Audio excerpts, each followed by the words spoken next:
Hello and welcome to Champagne Chats, discussions in the green room where we talk all things about the events industry. I'm Kate Woolley, also known as DJ Wildflower, and it's great to be joining you. Coming up, we have a brilliant event industry pro joining us today, David Yakas. Let's get started. Today, I am so excited to have a very special guest joining me. Co-founder of Wrap Creations, David has an extensive portfolio of Fortune 500 companies, has run events literally across the world, all across regional WA.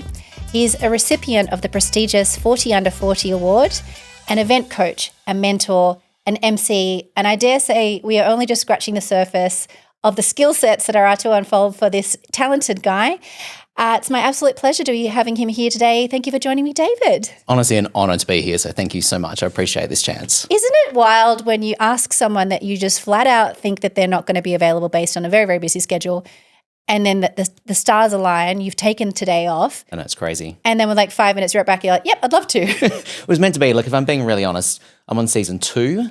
I was hanging and wondering why I wasn't on season 1. But that's okay. that. We won't dive too deep into that today. We won't unpack that. But as soon as I knew had the opportunity to be here, I was like, it's meant to be.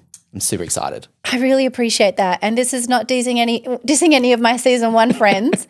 I did feel like I kind of needed to build up a little bit of experience before reaching out to someone of your caliber and experience. And you've just got a wealth of event knowledge. We talk event stuff all the time, generally outside of the event space because we're too busy on the day. I have worked a number of events with you and you don't get a hot minute. No, and it's all business on the day. It is. Very professional. We're like, let's catch up. We need to go for a bevy. And here we are today because I feel like if I don't schedule this in, I'm not going to be able to hang out with anyone. I was going to say, it's like when we have side of the events world, I feel like it takes about 2 months for our calendars to actually line up for us to be like, oh, yeah, we can make this work. Does that work for you?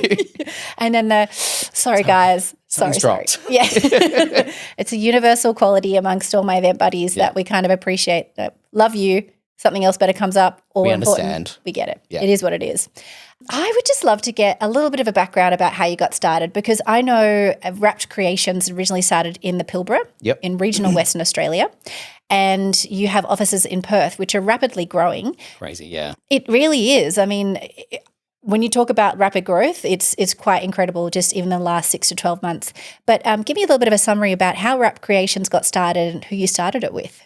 So it was so weird. We, back in my old world, so at one point in time I had a very small events company here in Perth, wasn't successful, I hate to say that, to the co-owner I had it with, but it didn't take off. My partner was working for Rio Tinto in the mining industry. We had an opportunity to move from Perth to Karratha, which I was not thrilled about doing, I must admit. I'm a Perth boy, as you can tell I'm a little bit bougie. I like my nice things. So, we decided to move up there for 2 years. Spent some time up there just working the industry. So I was doing, BDM at a recruitment agency to start with, spent some time, this was cracked me up, I was the operations manager for Wilson Security. Oh, wow. So, I managed all the security gatehouses on all the mine sites and things like that. Had about 45 staff reporting to me and then managed to land a role within Rio. Not technically for Rio, but a contractor for Rio for a while. Really, I hate to say it, but started to hate my life. Like, waking up every day, being on site at 5:30 in the morning. I had a team of like 15 railway people reporting to me. And my role was to ultrasonically test the railway network. Very boring. And one day my partner was just like, look, you love events. It's in your blood. Yeah. No one's doing events here. At the time, they were bringing all these Perth-based event organisers to the Pilbara to do all the big, large-scale events. Right. So he was like, why don't we just start a small little events company, you on your own, from home, type experience and see where it takes you. So we built that business on the side, and I think within maybe 3 months of me launching the business, we secured a really large contract with the local council. I sort of rang him and I was like, hey, babe, I'm going to turn down this like $250K job that I'm in per year to pursue what I really want to do. And it just took off from there. So we started really small, doing a lot of like styling and theming of events and different things like that. We then produced our own music festival in Karratha called Gossip. It was so funny. And it wasn't normal either. It had to be. We had dress standard to it. So it was cocktail attire to come to this outdoor festival. We had fashion shows within it. So Alchemy was one of the fashion labels from WA that we had in there. And it just kept growing and growing and growing. So I think in maybe October 2021, we opened the Perth office with just one staff member. And now there's 15 of us in Perth, which is just phenomenal. Incredible. And that rapid growth, I don't think anybody can truly understand what it's like to go through that. So, we went for such a long period of time with 3 to 5 staff. And within 2 years, we've gone from, 5 staff to 18 staff. Yep. It's bonkers. It is.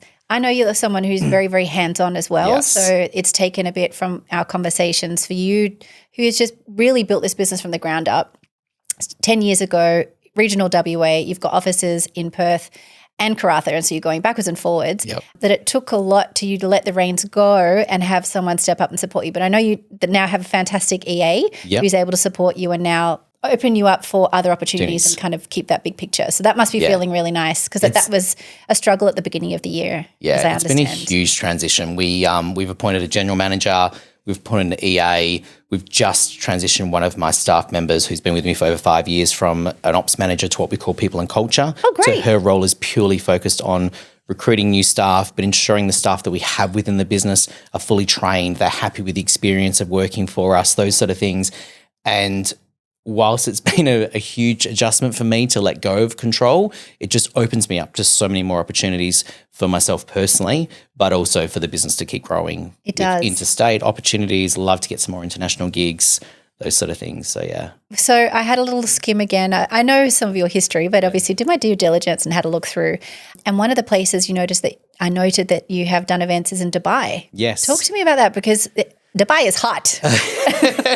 Yeah, I know you worked in Karratha, but I feel like there's Karratha and Dubai. Like, what sort of event did you work on there? It was really exciting over there. So a friend of mine, I just dropped the name Jimmy Choo. I think I touched on this just before we came online. But my friend Jimmy Choo, works with Jimmy Choo, but she also works with a couple of designers over in Dubai. And she was approached to do a art exhibition / fashion show within this big, let's call it a Prince's property in Abu Dhabi. The great thing was, so she reached out to me and she said, look, she's the fashion designer and she's involved in that world, but I need someone to pull together some Aboriginal art, coordinate the whole runway, all the lighting, all those sort of things. Are you interested? Are you up for the challenge? And I've just got to say, it was stop spinning and they go, yeah. I'm one of those people who just says yes. Yes. I totally believe in saying yes, and then you come through behind it and then figure out how you make that work. So, she approached me, she said yes. She luckily had some amazing connections already over there. So she was like, speak to this person to hook this up, speak to this person to hook this up. But certainly the language barrier was something of a challenge. I had the day where we were going to the site location and I was in one vehicle in a truck with all the equipment and the art and everything like that. But the gentleman didn't speak English. We got lost. What was meant to be a 30-minute drive was about an hour and a half's drive. At one point, I was begging him to pull the truck over at a servo and ask somebody for directions because we were just driving in circles. But again, the experience of producing something like that was huge. And I couldn't be more thankful and grateful for that opportunity. Those opportunities come up, like you say, those ones that are beyond your skill set, but there has to be a first time for everything. Yep. I also am a big believer in the power of yes and figure it out. Yep. Because they wouldn't have asked you in the first place if they didn't think you were competent to pull it off. And that was the thing, my friend and was it's like, that Dave, trust. you can do this. You can do this. You got this. You'll be right. So coming back to Australia, you've done fantastic events overseas. I know that you sort of seem to be constantly traveling interstate as well. So how do you sort of manage your time between Karratha and Perth and managing, you sort of foot in both worlds as it is? And you really have 2 houses, two lots of staff, family, pretty friends. Hectic. Yeah. I feel like having the EA has transformed my life definitely, but my partner and I have like a calendar on the fridge with our travel plans just so he knows where I am. We used to previously, before we expanded so rapidly, I used to do 2 weeks in each town and that was quite easy to manage and quite, I guess you'd plan your life around it. Whereas now I can be maybe 2 or 3 days in any town at any point in time and you just go with it. And, I've had times where I now have my car parked in valet parking at Qantas at the airport and I'll have multiple suitcases in the car and it's pre-booked in a way that I might land off the plane from one event, I roll to valet, the staff throw me my keys, I go to the boot, I pull a suitcase out, I throw a suitcase in, close the boot, and then I'm off and I'm jumping onto the next plane. Oh, this is living, Barry. That level of organisation just It hits me in the feels. But that's how you get through it. And, It you know, we even had a period last year, we worked it out and we laughed about it post, but over 30 days, we produced 26 events across WA, and I was physically present at 20 out of 26 events. Goodness. It's not that it's required, but I love it. Yeah. Like I'm one of those event junkies. It's the buzz and the excitement, and I want to be part of it. And we've had times that my staff sort of give me shit for it, but, you know, I'll rock up 30 minutes before the client does. And I'm like, yep, move this, fix that. Yeah, you've done a great job with that. I love it all. The client walks in, she's like, oh my God, Dave, you're a genius. How did you do all of this? And my staff are like, we've been here for 2 days setting this up. You've been here for 30 minutes and you're getting the credit. But I do pass the credit off to my staff because I want my clients to realize that it's not just me. Absolutely. They have to know it's people behind me or beside me that help create and achieve all this. But yeah, it's a wild ride that I don't think I'll get bored of. I know that you really take on a mentor role as well for a lot of people because you're dealing with people that aren't necessarily skilled yet. Yep. I understand that you approach people and you work on that. So tell me about how that mentor and coaching side works. So for me, I'm a really big believer in helping build somebody up. I'm not somebody who thinks that, oh, I'm the best at something and I'm not going to share my knowledge with anybody. I say to all my staff that join the business, even if you're only with me for 1 year or 2 years or whatever it might be, I want you to walk away and be a better version of who you are when you leave my business. And if I can like train you up and share my knowledge, I'm certainly have an opinion. I'll walk into any room and tell somebody what I think should be done. Yeah. But I do it in a way that I want people to improve or I want the best experience for people. So we're doing that a lot internally. And then I've been approached to do it externally for some organizations. So you've got companies that have internal staff that go out and engage like a third-party event company to come in and deliver the event because they've got 3 or 4 event staff, but they just want to level up those event staff. So they've been coming to me and asking me to sit down with their team, or they might have a project and they're like, they're like, we've got this project and it's an event, it's this, it's this, it's this. Can you help us? Right. So then I'll do like a half-day workshop with them and we'll just tear apart their event and we're like, have you thought about this? Have you considered that? Maybe you should do this, da-da-da-da-da. And the great thing that has come from it a few times, I've had clients that actually then hand us off the project because they're like, can we just get you to do it with us? Get you to like, love my team, but like, can you just help us? But yeah, I get a lot of joy out of doing that. I feel like it's like an ego thing, but not in a bad way. It's just a nice feeling of knowing I'm helping someone else become a better version. And I don't see it as a thing of like, oh, I don't want someone to get better because they might become a competition. Yeah. Or I don't want one of my staff to get too good because then they'll either leave me or start a new business or something like that. I just feel like if someone comes and they learn from you, that's what our job is. At the end of the day, as a leader, it is to share your knowledge and help someone become a better person. So it's one of those things that's corny, but it lights me up. It's so not corny, and it really is a core factor of the values and morals, I guess, of a lot of the guests I've already interviewed. Yep. Nicolette C, shout out.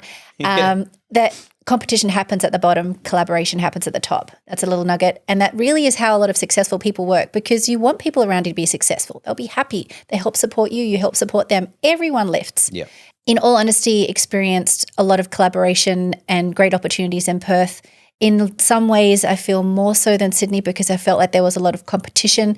I would always sort of feel like I was in a situation of treating people the way I wanted to be treated, suggesting clients and events, and then them taking the business.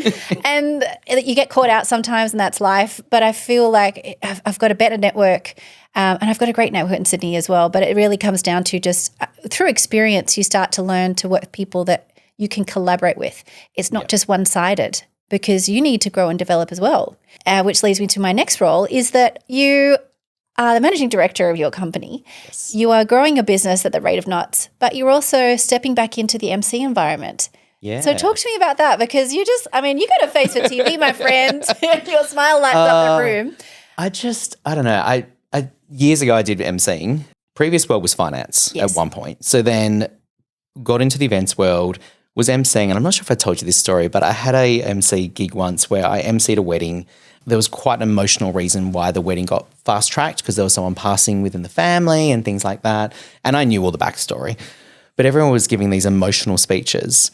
I knew no one in the room, of course. You're just the rando MC. And then I came to stage in tears, all emotional, from this beautiful speech that had just happened. And I swear everyone was like, who the fuck is this person? And I left thinking, I bet everyone was like, is he with the bride side? Is he with the groom side? And I felt really burnt by that, because I just felt very embarrassed. And I was like, maybe I'm not professional enough to be an MC. Gosh, no. I can't control my emotions enough, because I am very emotional in a good and bad way. You know what I mean? So I just stopped touching it. And I just was like, no, don't want to MC. You know, we'd do client events and clients would be like, oh, we don't need an MC, Dave. You'd be amazing. Can you get on stage? I'm like, nope. Don't want to do it. I'll do like what I call the PSAs. So like if you can't find the MC and little Timmy is front of stage losing his shit trying to find his mum, then I'll get on stage and be like, I have a child, 7 years old, you know, that sort of stuff. But I was like, no, I'm not meant to be an MC.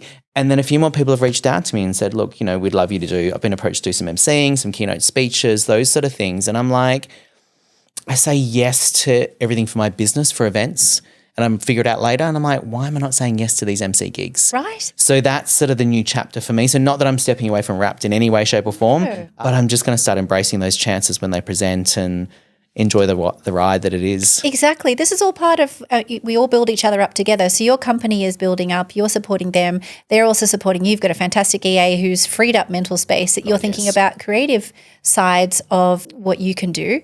And that's really exciting as well, because if you don't grow and develop and reach new heights, how is anyone else underneath that? So I think that's, you know, specifically something I feel really exciting for you, what's coming up, because it just seems like such a natural no-brainer. Yeah. I'm so interested to understand people's trajectory of where they've come from. So you've been working in your business for 10 years. You had previously started an event business. You've all sorts of different roles that you took up. But then you had finance and before that. But what was your first job?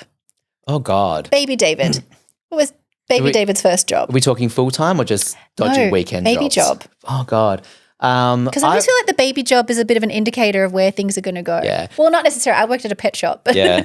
Look, I was always the entrepreneur. Yeah. So like if we want to look at real first job, I wouldn't call it a drug dealer, but I was buying lollies cheap from a deli and selling them at school for a marked up price. You know, the sherbet straws? A hustler. Yeah, hustler. So yeah, I would buy like these sherbet straws for like 10 cents each, I bundle love them up, sell them. I moved up to like Mars bars and things like this. And then the teachers found out and shut me down. So those operations got shut down. Did that black market? Yeah. Lolly hustlers? So that stopped. My first sort of job was both my parents were You need self-employed. to update your LinkedIn because I feel like this sets the scene. You sort of, when you start to hear these stories, you're like, oh, I get it now. I love that. I figure you out now. The puzzle of fitting. But yeah, so both my parents were self-employed. So my father owned a panel beating business. My mum was given a sheepskin business just in Fremantle, you know, where they make like the steering wheel covers and your car covers and your Ugg boots and that sort of stuff. Yep. So that was my first sort of job. Not if the ATO is listening, that was not a job. Yeah, but, exactly. but yeah, I used to go down every Saturday and all my school holidays and work behind the scenes for them, like making steering wheel covers and like pricing stock for them and things like that. So being within a business, a small family business, nonetheless, doesn't matter what industry it's in, you're still learning what it takes to run a business. And it was really, I've learned my work ethics from my parents, without a doubt. Hard workers, so much respect for both of them. They've both retired, although they both retired and then came out of retirement because after they travelled Australia, they were bored. So they're like, oh, let's go back to work again. I'm like, are you insane? You're 65. What are you doing? Retire, enjoy life. But they're like, no, we're bored. And they both went back to work again and then retired for a second time now. Yeah. So, but yeah, that was my first job. Fantastic. Yeah, loved it. And then did you study to go into the world of finance? Was that the next step? So when I was in high school, I just didn't totally know where I wanted to be, but I knew it was banking, finance world, something like that. I just couldn't put the pieces of the puzzle together. I landed a job very luckily at KPMG. Oh, wow. So my first role was at KPMG and I was in their financial planning division. So I was learning to be a paraplanner. I was studying to be a paraplanner while I was there. So the paraplanner is the real powerhouse behind the financial planner. Ooh. So the financial planner, I'm probably going to get shot by planners. Pictures kind of I have an arts degree. I don't know. I don't know what you're talking about. But yeah, so the financial planner's like the face, I call them. So they sell to the client. They're like, yeah, this is what we're going to do for you, blah, blah, blah, blah. Then they hand it off to the paraplanner behind the scenes. And the paraplanner is the one that comes up with the strategies of where to invest the money and finds the recommendations. And yeah, the role was really just to either A, invest the money as it came in, or B, make recommendations through the process and be like, oh, you know, you've gone up 8%, or let's move your stock from here to here. And I did a fair bit of time in finance world. I worked for KPMG, Macquarie Bank, HSBC, like all those sort of players, and then eventually found the events world. Fantastic. Weirdly. Well, it makes sense to how you've gone from being an event manager to running a business, because they're very different worlds in a way that you've got hands-on operations. It's very difficult to run a successful business. I mean, I think it's something statistically like 1 in 2 businesses fail. Yeah. So you have to know your numbers to be able to do that. And so it's great that you've been able to take the finance brain And the passion as well, because I really believe spending time doing what you love, even though you talked about like turning down a 250K job, a lot of people, they'd be like, would never do that. Exactly, yeah. Like, how could you turn that down? I personally would rather want to spend my time doing something that I love. I mean, Totally. when the stars align, this is all part of the bigger plan, isn't it? You want both. It's like when the money's there and you love what you do, Yes, it's so worth it. That is the sweet spot. But I say that to my staff as well. And I look at anybody. Rather be successful in something that you love. Do what you love. If the journey comes to a point where you're not loving it, turn it away. Or like if we've got clients that just don't light us up or we're not really aligning in values and visions and things like that, you let it go. Like I'll never walk away from a client mid-process, but I certainly will say, moving forward, you're probably not the right fit. Yeah. And I'm happy to recommend or suggest someone else that probably would fit better. Better fit. So we've talked about you building up your staff and the people around you. Are there any specific mentors that you have or that you work with that help build you where you're wanting to go? Strangely, not at the moment. And I've actually got this evening, on a Friday night of all things, a catch up with a potential mentor at 7 p.m. tonight. He's based in the UK.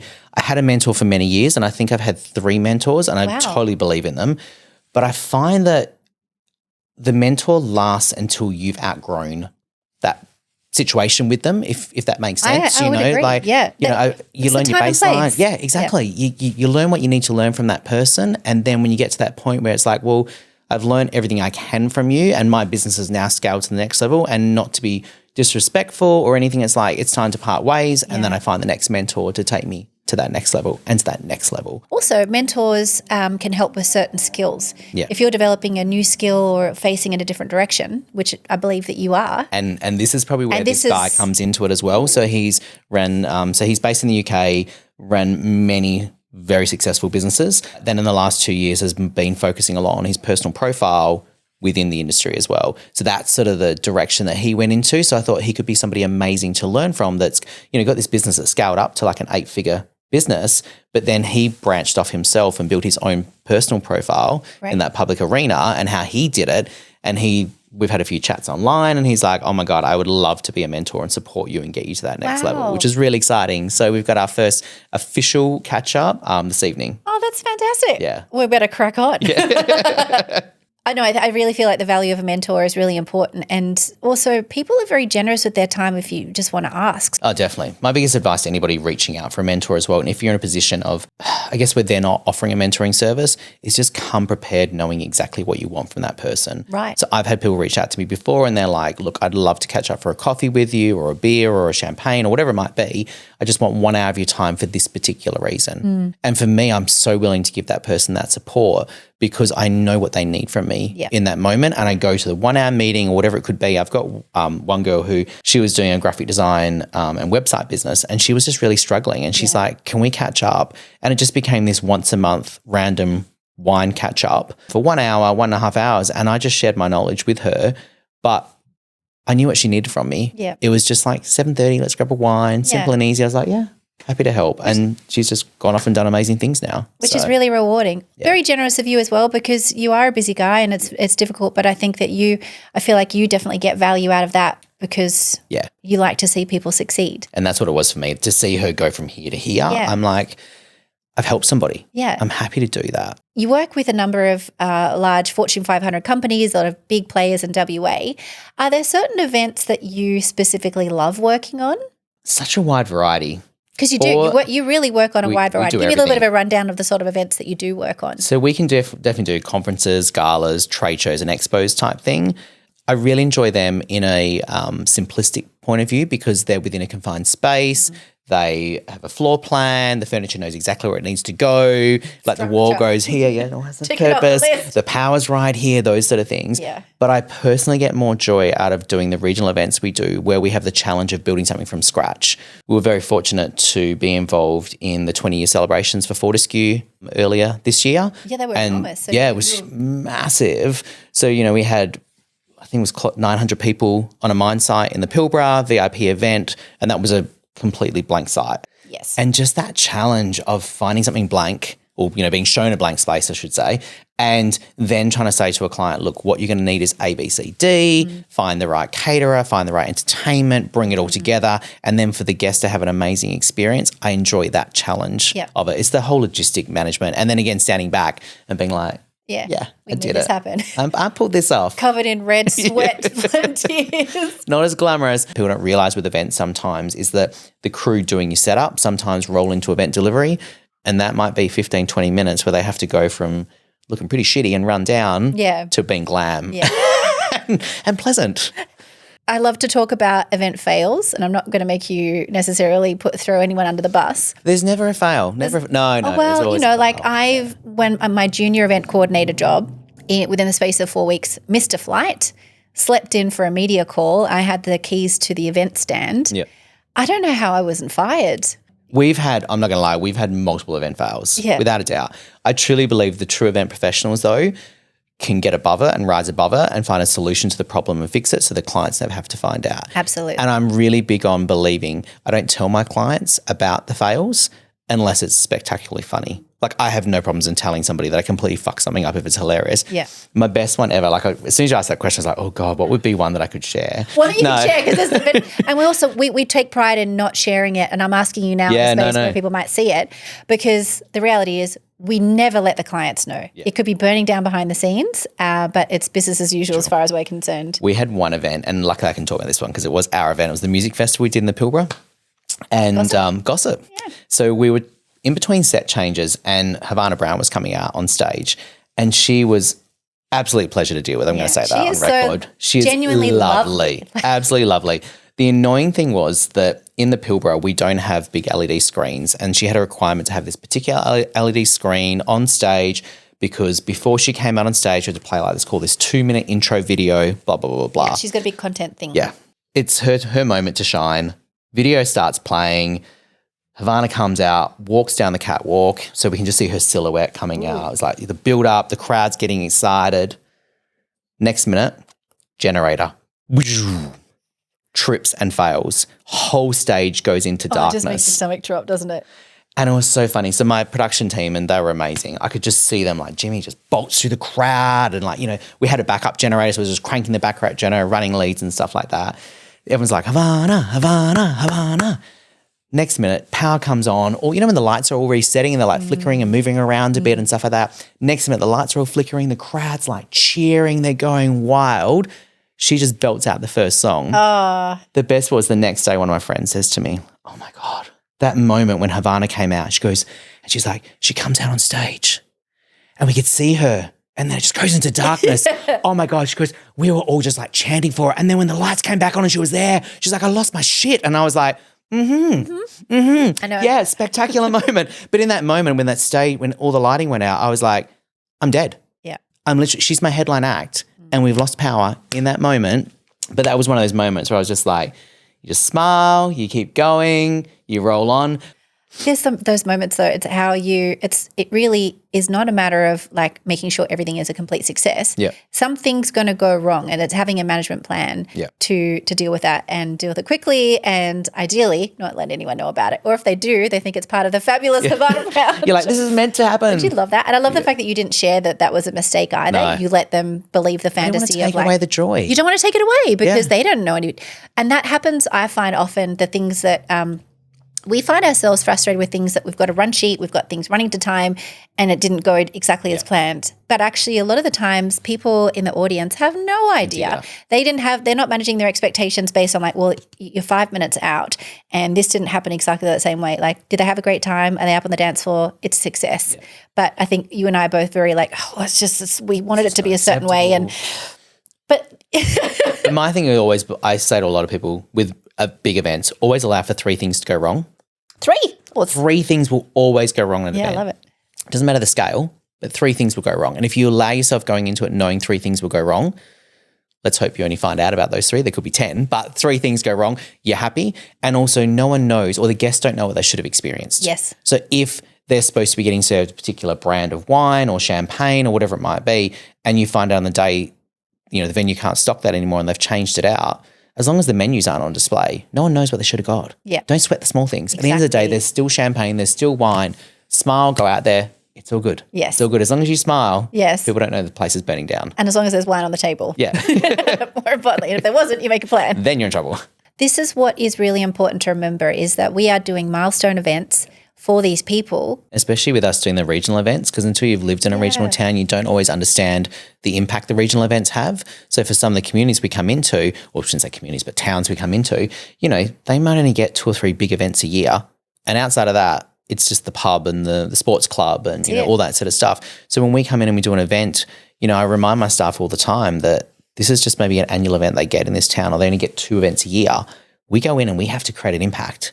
You know, the little kids have to have the best time. You want them to be losing their shit. Yeah. You know what I mean? Like we have events where Santa comes in on a helicopter and stuff like that. Oh, wow. And you just like, to us, we're like, oh yeah, Santa's riding They on a are core helicopter. childhood memories and for the families and yeah. So there's all those sort of things. So I always challenge my staff to really go hard and push, because I feel we're lucky to get this opportunity. The challenge would be within certain towns is that you've got a limited remit of skill sets. Yeah. How do you manage that line between sourcing talent locally and bringing people in? Because I imagine you would really want to try and use what you can that's there. Yeah, we're really big, and we measure, again, one of our metrics we measure is local spend. So when we report back to our clients, we always report back on Aboriginal or First Nation business spend, local business spend. Right. Then we look at like Pilbara, because we're obviously based in the Pilbara, so we might be doing an event in Karratha, but we might use a Port Hedland supply. So one of the metrics might be, well, we didn't have a Karratha one, but we bought someone in from Port Hedland. Because that is so important. If you're doing a regional event and you're just whipping everything up from Perth, apart from the economic footprint of shipping all that out, doesn't really benefit the town. Not at all. I used to see like the production companies and all that sort of stuff just got the small shitty events. Do you know what I mean? Like there were people within, I say council, but council that would, expect the local production company to do the little crappy movie nights and all that sort of stuff. But then when the big show comes to town and they're bringing like Birds of Tokyo or something like that, then they might bring a Perth-based production company into town. And you're like, but that's where the money is. This is the big show. This is how they can actually make some really great revenue. Yeah. So we really drive hard to use local. Entertainment is probably one thing, though. We try to find a nice little balance between local and out of town, because you want it to be new as well. Yeah, exactly. They see the same musician at the pub every Friday night. They don't want to see him on stage at their Christmas party, but also we don't want to cut them out of that opportunity to be on stage with a headline act and things like that. So we try to maybe have like an opening act or something cool like that, which is local. Fantastic. And then throw an out of town talent. Yes. I think that's a really lovely balance. We're really working with the community, but also making it exciting, because it is about those big, might be a couple times a year events that come in and people really look forward to it, and they want something different. But they also, if you're supporting the local community to make sure they're getting opportunities and learning as well, like for sure, I'm sure Birds of Tokyo want to make sure that they've got their technical manager, but you've got plenty of people that need to run behind the scenes. Exactly. That the experience that these local technical staff would get would just be, money can't buy. And that's why they go into that, and that's the motivation. And even for talent, just to give them the opportunity to say, I've performed on the same stage as Birds of Tokyo. That goes on their resume. It's huge. I'm really plugging Birds. There's no kickback for me on Birds here. But yeah, I just think there's those opportunities as well for like an up and coming musician or performer, or even someone like, yourself. Yeah. If you had a younger DJ see you perform and learn from you, it's giving them exposure and opportunity they wouldn't have seen potentially in the region. And they're like, oh my God, I could do that. I could be this person, and I hope that inspires them. It's been brilliant chatting with you today. I always look forward to hanging out. We always talk about events, but it's always a way to kind of catch up, because events is our life, and it's sort of very much a story of evolution of the events that we're working on, what we want to work on, and any windows in between for coffee, breakfast. I really appreciate your time. Thank you so much. I've loved this. Thank you so much for joining me today on Champagne Chat. Hey.